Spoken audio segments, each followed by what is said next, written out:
What's up, YouTube? This is Too Raw for TV. Alright, so before I get into this video, I want to give a big shout out to the brother Aaron for the donation to the channel via the PayPal. And I saw your video request, and I have to be honest, I've actually already did something like that. That series that you're requesting, I did something like that already. So, and maybe you might want to message me and give a different request, because matter of fact, I can put a playlist together of those particular videos. I've already done that fairly recently. I would say maybe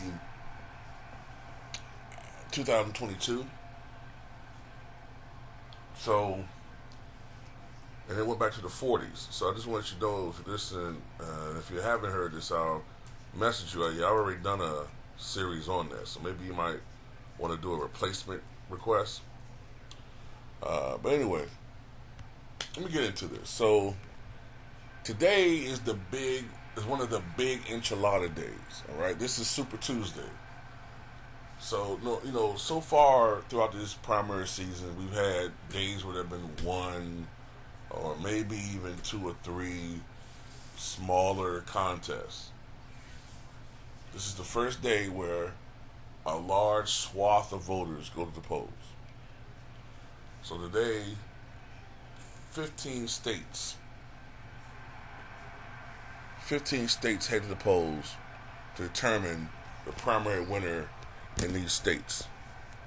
The reason why I'm primarily reporting on the Republican one rather than Joe Biden's is because there's not really much excitement in the Democratic primaries, because they're not really, truly, seriously contested. Nikki Haley is, even though I believe she's going to be knocked out today, she is actually going out there and contesting, which is a lot more than I can say for her other opponents in this race. Chris Christie, Ramaswamy, DeSantis, they all had to bow out, and many of them were seen as favorites ahead of her. But she has stood in, and while I believe she's had a noble cause to a certain extent, I think she should have bowed out after she lost South Carolina. But I believe that after today, she's going to take a hell of a shellac, and I think that she should bow out. If she somehow still stays, and the media, the left-leaning media, presents some case, then it's really just bullshit at that point, man. Anyway, the states that will be voting today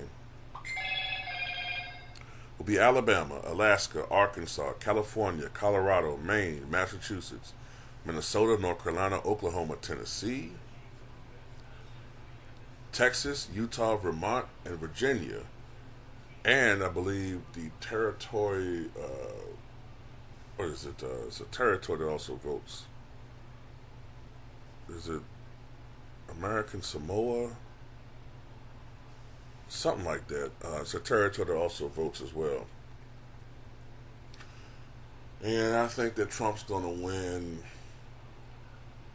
virtually all these states. I think the one state where, off the top of my head, that Haley might perform relatively well, maybe Vermont. But I think Trump's going to win all these, and he's going to win most of these delegates, and that would put him well over 1,000, which will leave him just shy of the 1,215 delegates that he needs to secure the nomination. Incidentally, if he does secure the nomination, he'll become just the second former president to have ever secured the nomination for another term.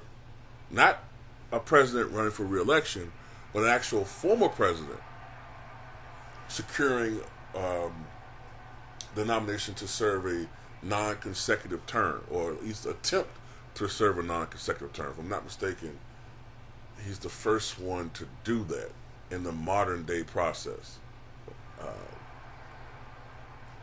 I think the closest we got to that before was Ulysses S. Grant in 1884, when he ran for the nomination for the Republican Party in 1884.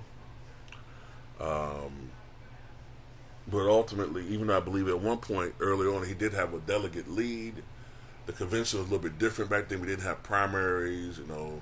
It was more about party bosses and factions and territory and all that stuff.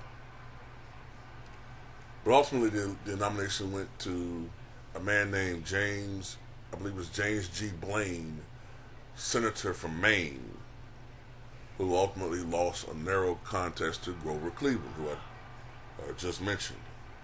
I think it came down to New York State. Electoral College 219 at 182, if I'm not mistaken.